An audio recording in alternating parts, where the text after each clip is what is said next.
Weirdings is made possible by listeners like you. Send us your bizarre, your creepy, and true stories, either as a written account or as an audio file, to stories@weirdings.com.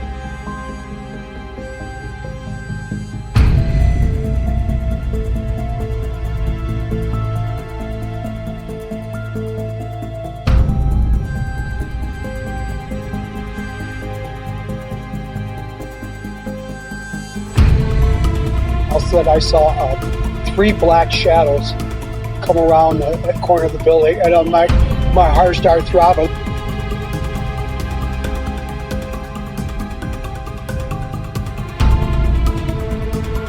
I was too scared to get up and run, and then I felt the pressure on my arm.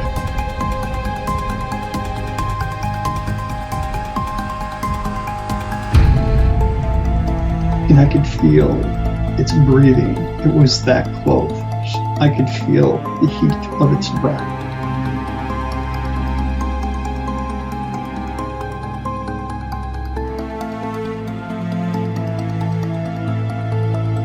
It was like an orange circle, like a set this, and it was lit up, oval, sideways oval, and it was above the schoolyard over our house and the woods where there was no houses. There were just woods back there. And you're like, oh my God. I've never asked anyone about it. I never asked the landlords about the apartment or anything because I felt if I dug into it, something else would happen.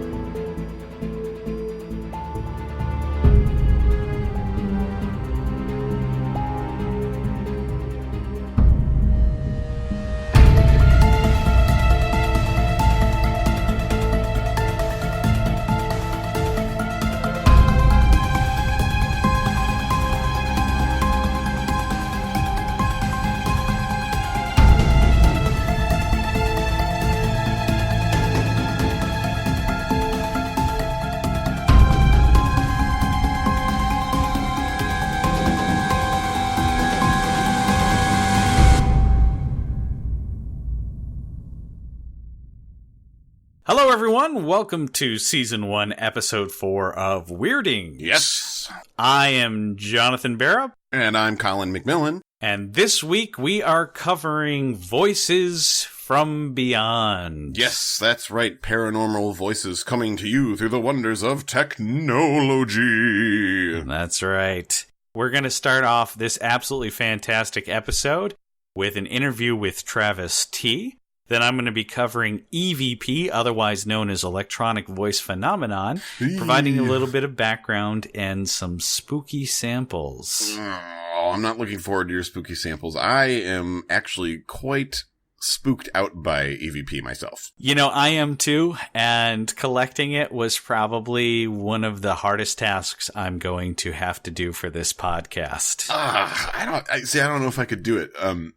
Of course, you see a lot of EVP in the movies, and in the research for today's episode, I found plenty of samples of various things like that as well, most of which sound pretty mundane until you get to like something in the middle that's like or whatever.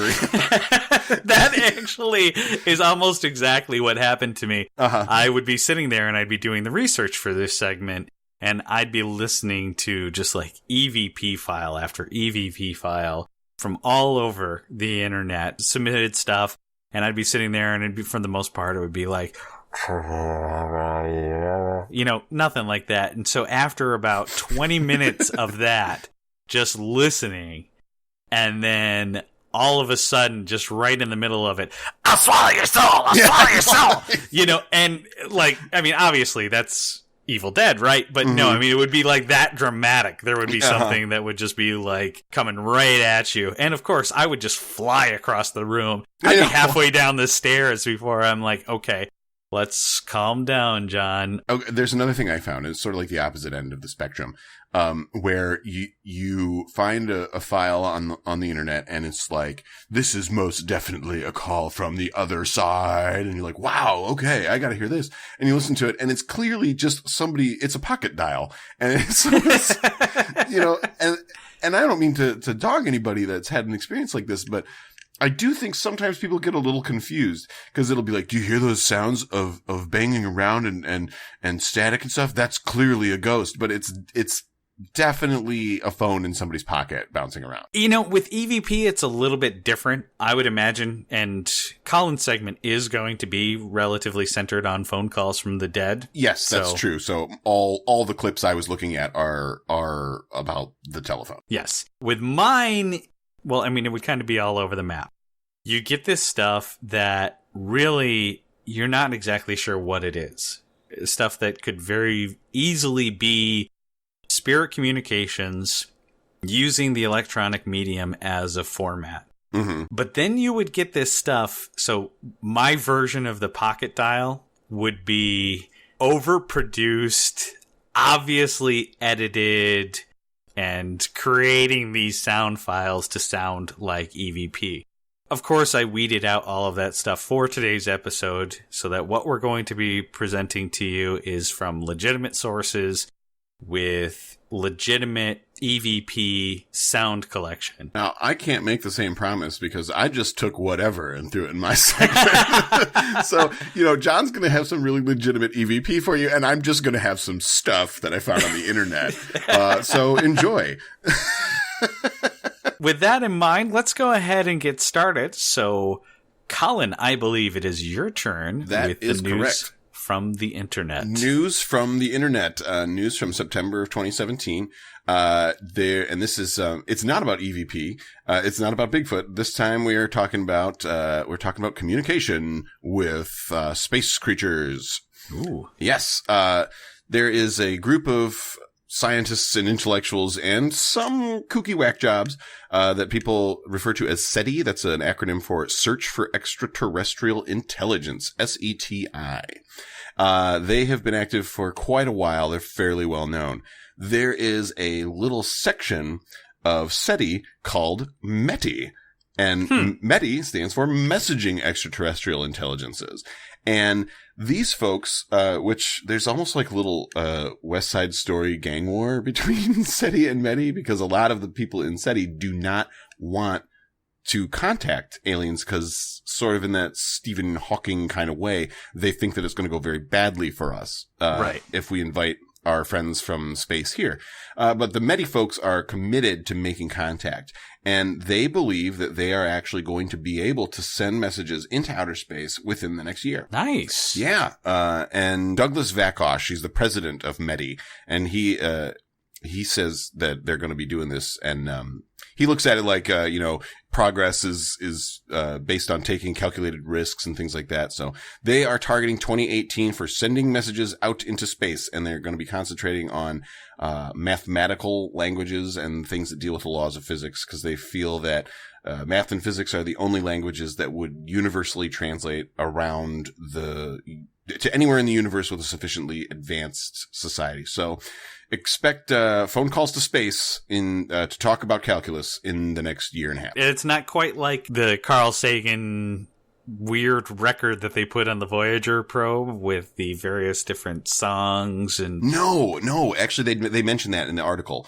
They are deliberately not doing that because they figure if you're talking about a race that is, no pun intended, completely alien to mankind, they might not even know what music is. Right. But if they have mastered quantum technology across the galaxy, they would probably have an understanding of calculus and quantum physics and things like that. So they're going to basically be sending out a message that is focused around our advanced intelligence and not so much cultural memes, I suppose. I see. And hopefully our advanced intelligence is actually somewhat correct, because it would be just a shame if we were sending out all this gobbledygook and the aliens who have moved beyond the realm of basic physics and quantum mechanics and all that kind of thing pick it up and it's just like, what is this? I don't know what this is. They send back a response and it's just a paper like with all this red pen all over it going, no, this is wrong. No, try again later. Yeah, exactly. I mean, I suppose that would be the best case scenario, because you did mention Stephen Hawking and his concern about, and for him it is a when, not an if, but when we meet extraterrestrial life, that it's going to go very badly for us. That first contact is going to be an experience that we want to put off as much as we possibly can. Yeah, and that's scary to think about. And you think about the history of planet Earth, and when the Europeans were ready to strike out from their homeland, the first thing they did was colonize the places they came to. So, yeah, it might not be so good if we go, hey, there's viable planet over here, third rock from the sun, and we're very comfortable here, and maybe we might be signing ourselves up for some alien occupation. Of course, there is several pieces of evidence out there that we've already had this first contact, so who knows? Who knows? That's right. So that's the news from the week. We're gonna reach out and touch someone in space. And they're looking at it in a multi-generational sense. They don't figure we're going to hear back, but future generations of SETI members will be the ones taking up the mantle of interpreting whatever response we get. Let's go ahead and move on to our personal account for the episode. Now, this one comes from now two-time contributor Travis, right? That's right. So Travis from This Freakin Show has lent us a new story. Let's go ahead and give it a listen. All right. For this episode's personal account, we have another submission from Travis T. from the podcast This Freakin Show. While Travis has a wealth of great stories of strange encounters, after a few exchanges it becomes obvious he's a semi-reluctant participant in these events, and that it's his sister who is the primary driver on these ghost hunts he finds himself in. Regardless of how much he gets unnerved by these stories, we love hearing them and plan on sharing as much content as he provides. And Travis, if you're listening, we'd love to have your sister on the show. Here's Travis sharing a story about a time he and his sister caught a message they weren't expecting. Beecher, Illinois has a lot of back roads. When you drive down this road in the country, there's this viaduct that you drive through. But what's weird about it is you don't see the viaduct until right when you go into it because of this weird hill. So me and a bunch of my friends and my sister, who is big into ghosts and everything, we just went to it because it looked freaky, it looked pretty cool, and we wanted to check it out. So we went to it, we drove up to it, we got out, we had flashlights, and we're looking, at all the graffiti and everything and how old it looked. We took pictures and everything. So a couple of those pictures were shown, some people call them dust particles, other people call them orbs. To my sister, if she sees anything that looks like an orb on a picture, automatically it's an orb. She will tell you it's an orb no matter what, because she believes in this stuff. I pretty much have to after what I've witnessed. We took the pictures and everything, and then a couple days after we went that day, she's like, hey, let's go back to the viaduct. And I was like, fine. So we went to the viaduct and everything, but we just drove through it. And she's like, okay, let's turn around, let's drive through it again. But I want to record it just in case we see something. Because we never really saw anything that made it suspicious like that, but she feels that her camera on her phone is going to capture something. So we start driving through it and everything. And as right when it dropped, I was like, I'm just gonna poke her real quick or anything just to startle her. So as soon as we hit the viaduct and everything, I just grab her arm real quick and I go, ah. So she screamed because she legitimately thought something just grabbed her. So she had this horrendous scream and everything. If she wanted any career in life, screaming in a horror movie would be perfect for her. So she got freaked out. She got mad at me, but she wanted to hear the playback and everything just in case she heard something. We listened to the playback and everything. You hear her excited. Then you hear her scream, and then you hear something else after it. She played it back again, heard the scream, just played something, and she's like, there's something after my scream. And I'm like, maybe it's just an echo, maybe you just hear an aftershock or whatever you want to call it of her scream. So we listened to it again. We were able to upload it onto one of her friend's computers, I think it was. It was either her friend or my friend, but they had a computer. And we put it on there.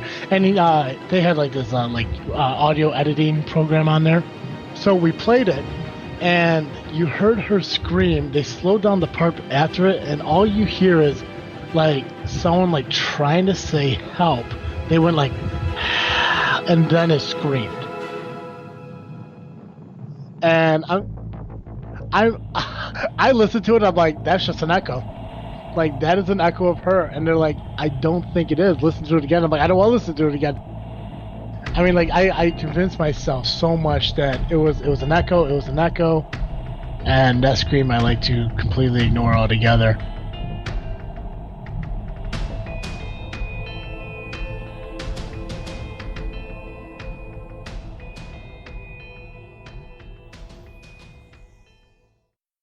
Oh, Travis. Yep. Very, very cool. Yeah, I would be in the same boat as him. If I actually caught EVP myself, I'd be like, well, I'm pretty sure that wasn't what I thought it was, because it's much safer. I think that I would probably listen to it over and over again for 10 hours straight all night long until I lost my mind. Yes, especially EVP that is directly engaging with an individual, like a call for help. Mm-hmm. No, thank you. Yeah, time to go home. Exactly. Bye-bye. Oh, creepy. Very much so. Well, thanks again, Travis, for another great story. That's excellent. I could totally picture the viaduct and everything. And well, I'm actually going to be starting a Weirdings imaging account, and we will be linking pictures of the viaduct itself, which Travis was kind enough to supply, in our show notes. So Excellent. You can see this area, and you might even see some of the orbs that they captured when they were doing their photography. I was under the impression that people are seeing orbs with the naked eye. Depending on where the occurrence is happening, there is a possibility of seeing orbs with the naked eye. Oh, okay. The ones that are contested are the ones that only show up on film. Yeah, and I've seen a couple of mundane explanations for the ones you can see on film. Dust particles is common. I've seen, like, that seems like a fairly likely explanation in some cases, but, you know, orb sightings are pretty common among paranormal sightings of things and glowing balls of light and all that. And so who's to say, you know, you can't just write them all off. Let's go ahead and move on to EVP. Do we have to? And for those of you who, like Colin and myself, find this material to be a little bit scary. In fairness, I should clarify to our listening audience that I am afraid of everything. I'm a huge fraidy cat. I am straight up afraid of the dark. You know, I am just a scared person. Well, just strap in. It's unlikely you can really nail down when EVP, electronic voice phenomena, really started to gain in popularity. But its roots can be solidly laid down to the spiritualist movement in the late 1800s and up through the 1920s. Communication with the other side was pretty much seen as possible through mediums, table sessions like seances, and the ever-popular spirit boards, the most famous being the Ouija board. The modern feelings about the man aside, it's quite possible that the rock star status of Thomas Edison might have propelled the idea of capturing spirit voices via electronic medium into the American spiritualist culture in a way that might not have happened otherwise. In an interview in Scientific American, Edison was asked to comment on spiritualism, and rather than discounting it, he replied that if the spirits were only capable of subtle influences, a sensitive recording device would provide a better chance of spirit communication than the table tipping and the Ouija board's mediums employed at the time. The idea of recording the voices of spirits persisted long after spiritualism fell out of favor. But we wouldn't start getting our first recordings until 1951 after the increased use of the reel-to-reel. Attila von Sasley and Raymond Bayless constructed an apparatus to do just that and produce some interesting recordings that came from the spirit world. The recordings contain such messages as, "This is G," and "Merry Christmas and a Happy New Year to all." My favorite being "Hot Dog Art," because I detect in that utterance a kindred spirit. EVP gained steam with several devices, aiding in the capture of EVP for the next several years. Some of the more famous examples that come from the 80s and still find use today by many modern ghost hunters is the Spirit Com and the Frank's Box, aka the Ghost Box. It wouldn't be fair if we didn't mention, however, that EVP has such a significant part of the ghost hunter's repertoire that many exhaustive scientific studies have placed EVP under the microscope and have found that as a potential source of paranormal evidence, it's very wanting. There is also a psychological effect known as pareidolia, which is where the brain will sometimes impose patterns on meaningless input. It can cause voices to be heard in static, or solid shapes to appear in the shadows. EVP enthusiasts, however, stay true to their interpretations, and have offered up some objections to some of the conclusions that have been drawn by scientific study of EVP.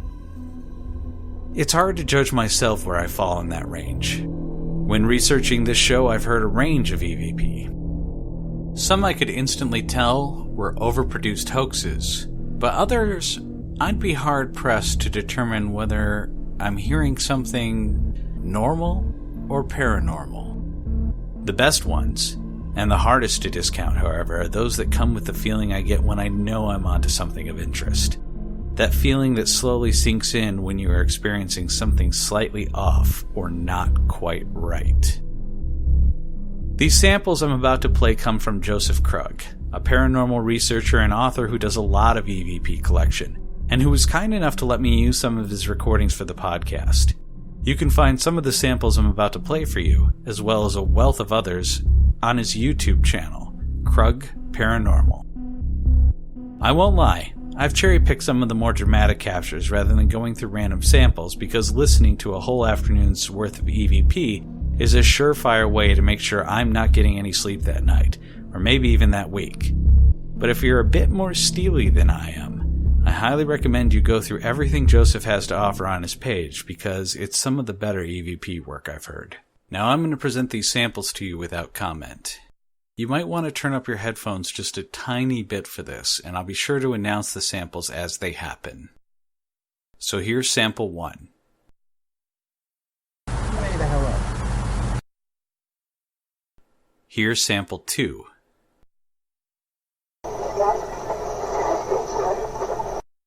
Here's sample 3.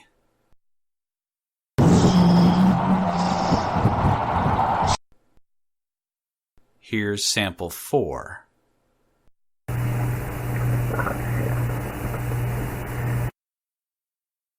Here's sample 5.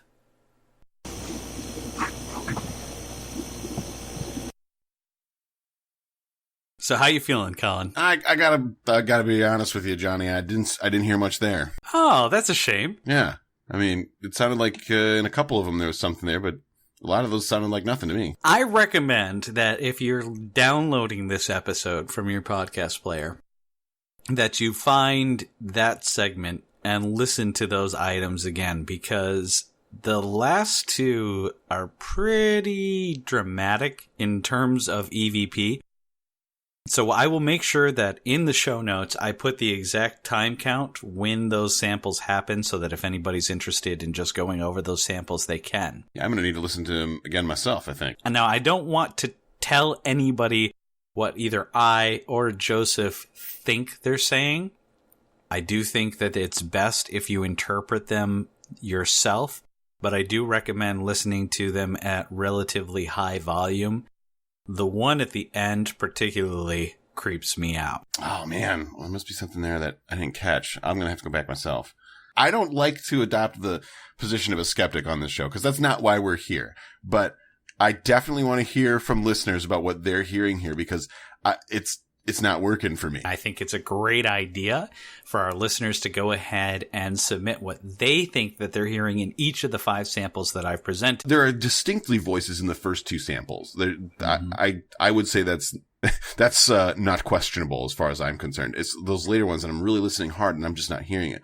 So I, for one, can't wait to hear what the information I'm supposed to be hearing in there is. I'm glad you're on board with that, Colin, because I'm about to blow your mind, because I have a 6th sample. Ooh. And there is absolutely no doubt whatsoever that this is a voice from beyond. Really? Well, this I gotta hear.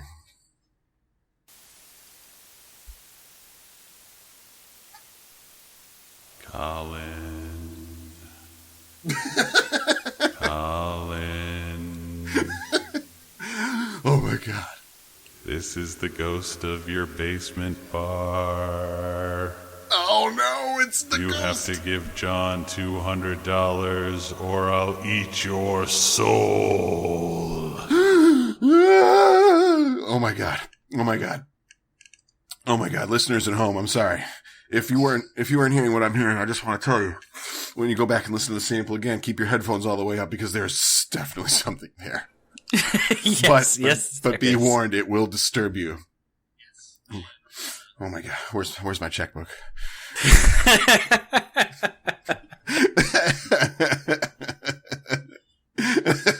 I thought you would appreciate that one.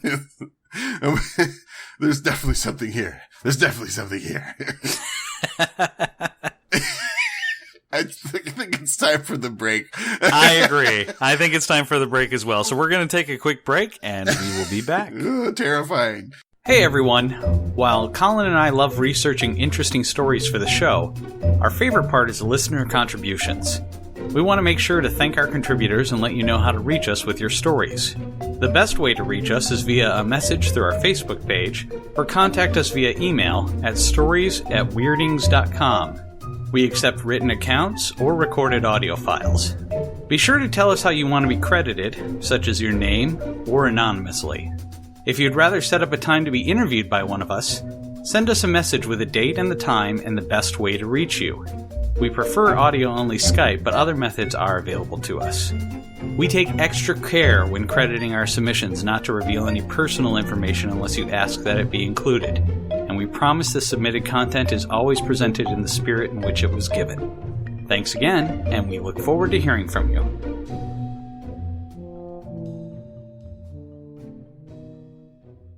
All right, everyone, welcome back. We are picking up where we left off with vocal phenomenon through the wonders of technology.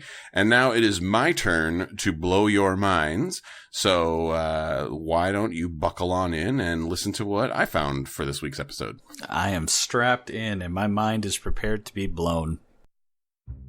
So pulling back the curtain a little bit, when we plan these episodes, at least for Season 1, John typically has an outline for each one ready to go, and I just sort of fill in the blanks for my parts and show up and look pretty. This week the original plan was for me to do a piece on number stations, shortwave radio stations that broadcast a series of formatted numbers. They're very mysterious, and nobody knows quite what they're for. Or rather, they are completely mundane and have nothing to do with paranormal at all. They are used for espionage, transmitting coded messages to spies. Various governments around the world have confirmed this. No aliens, no ghosts, not even stoner Bigfoot. So suddenly, I had nothing to work on and flew into a panic and started grasping at straws for material, Googling any mysterious technology buzzword I could think of, including haunted computer, which led me to lots of stories from IT guys about very superstitious people with no computer skills, and one story about a guy trying to sell a haunted laptop on eBay for $75. After about my 7th idea, one finally hit. Phone calls from the dead. I'm as fine as a dead one can be. Communication with the spirit world can be very tricky. It requires advanced technology and hours of dedication to make a connection, or the special talents of a particularly gifted individual. Or sometimes, dead people just call you up like a clingy ex. The phenomenon of ghostly phone calls is quite common, and accounts of such activity can be found all over the place. It's a fairly recent development, at least compared to, say, the Bridgewater Triangle. Reports of calls from dead folks started in the mid-1960s. Typically, the call will come from a loved one and will occur within 24 hours of death. In September of 2008, the sad tale of Charles Peck's ghostly calls developed. Peck was a passenger on a train that wrecked in the San Fernando Valley.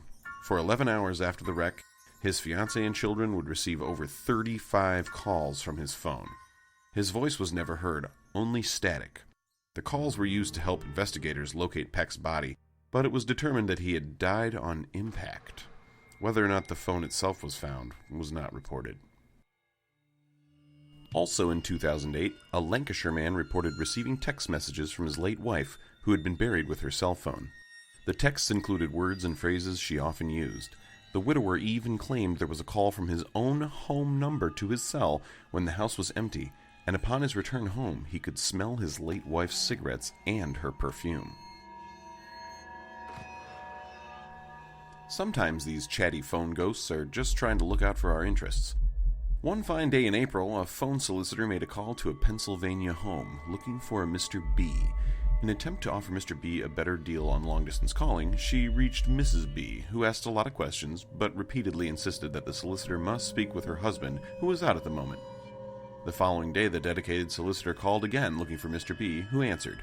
When she referenced the previous day's call with Mrs. B, Mr. B informed her that Mrs. B was deceased, and he didn't feel like talking.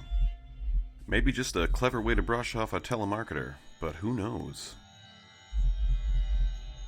So at this point, you're probably wondering about that creepy voice you heard at the top of the segment. The grumpy guy who is as fine as a dead one can be, that's allegedly the voice of the deceased Konstantin Raudiva, recorded by Sarah Estep. Sarah's recording suggests that after his death, Raudiva made contact 3 separate times with her and her fellow researchers. Here's another sample.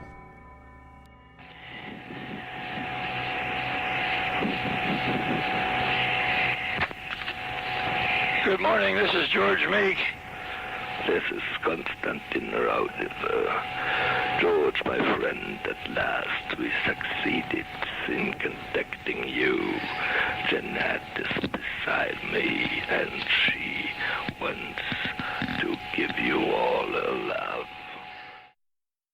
The full recording can be found on YouTube. Almost a century ago, in 1920, Thomas Edison spoke of constructing a device to contact the other side, based on the principle that our personalities are in fact created out of matter, and that if you could measure the remaining personality particles floating around in the ether, you could communicate with the dead.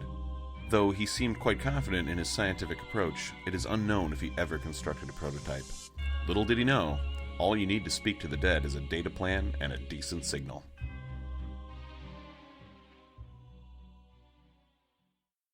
I gotta say, those recordings, those samples that you used, that's a pretty impressive find. When did that happen? That, I believe, happened in the 1970s, shortly after Konstantin Raudiva's death. I think it's the mid-70s, and while it typically...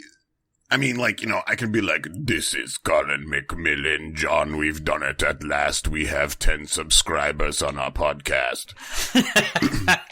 The thing the reason that I slapped it in there anyway is because, everything about the recording, and if you check it out on YouTube, you'll see this too. Everything about the recording suggests that it is very old.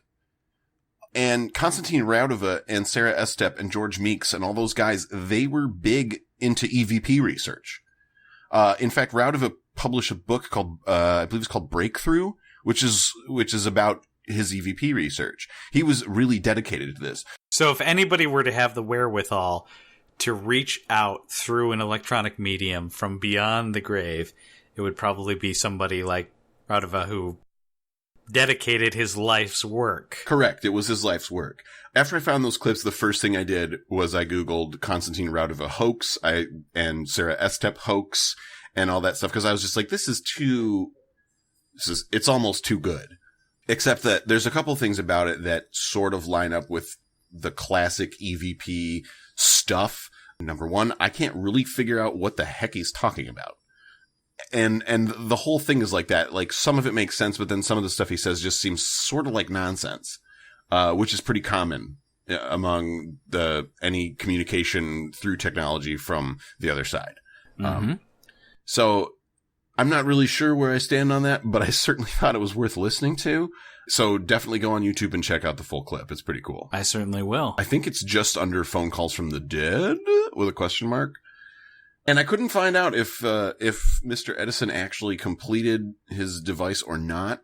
He basically had the principle in mind that if you would shoot a pencil thin beam of light through particulate matter in the air, if the personality was a physical thing, you could find it through shooting light through, you know, a sample of whatever material. And there's plenty of science that's already based on that. You shoot infrared light through samples, and different matter reacts different ways to light. So if the personality was represented in physical form, you could technically, it would be possible to measure it that way. Yeah, at that point it would just be energy communicated as information, which is not a new thing for us. No, not at all. Since the spirit phone did come up in my research as well, as to whether or not it was truly ever constructed, well, that is one of the greatest Edison deathbed mysteries of all time, because there have been quotes from several of his apprentices that have said that the prototype did in fact exist. More importantly, that it did sort of work. Really? And here's the interesting thing.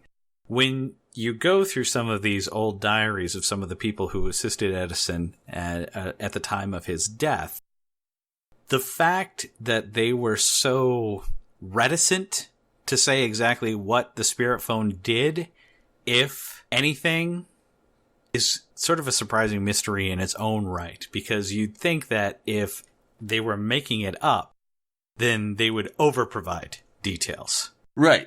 That's typically the tell is, or sort of the self-aggrandizing tales where it's like, this happened and it's because I'm someone special, or more in lines like, this definitely happened and we were able to speak to Thomas Edison after he passed away. So this is a real thing. Mm-hmm.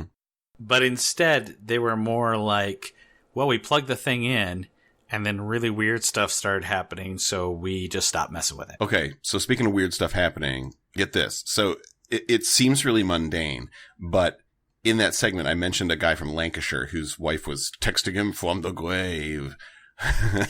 Well, that guy, that's actually the small tip of the iceberg, because the rest of his story is something that they refer to as the thing that lived in his house. And I'm going to come back to that in our Poltergeist episode. So you're definitely going to come back and hear the rest of the tale from Lancashire. That seems like a pretty great place to go ahead and put a cap on this episode. So, Colin, why don't you tell me, what are we doing next week? Well, let's see. What are we doing next week? Oh, yeah. Next week, it's time for a romantic stroll with someone you love, because we are going to be visiting haunted graveyards. We're going to be talking about one of the most famous haunted graveyards right here in Michigan, in Westland. It's called Butler, or also known as William Ganong Cemetery. Spoilers, I went there myself, so we're going to hear my own personal account of my experience at the famous Butler Cemetery. All right, and then after that, we're also going to be visiting one of the most famous haunted cemeteries in the United States of America, Bachelor's Grove. Ooh. And spoiler alert, I did not go there myself. Yeah, John likes to send me because I'm scared of everything. Exactly. Okay, so you don't want to miss it. Join us next episode for Haunted Graveyards. See you next episode. Weirdings is produced and edited by Jonathan Barrop and Colin McMillan. Our theme was composed and produced by David Feslian. You can find this track and many more like it at feslianstudios.com. Additional music was provided by Kevin MacLeod at incompetech.com, Purple Planet Music at www.purple-planet.com, and the Blake Robinson Synthetic Orchestra at syntheticorchestra.com. Weirdings relies heavily on listener contributions. If you would like to provide content for the show, send your written accounts or audio files of you sharing your experience at stories@weirdings.com. You can also contact us through our Facebook page or through the comments on our webpage at weirdings.com. Weirdings can be found on iTunes, Google Play, Stitcher, iHeartRadio, YouTube, Facebook, and anywhere podcasts can be found. Tell your friends about us, and thanks for listening.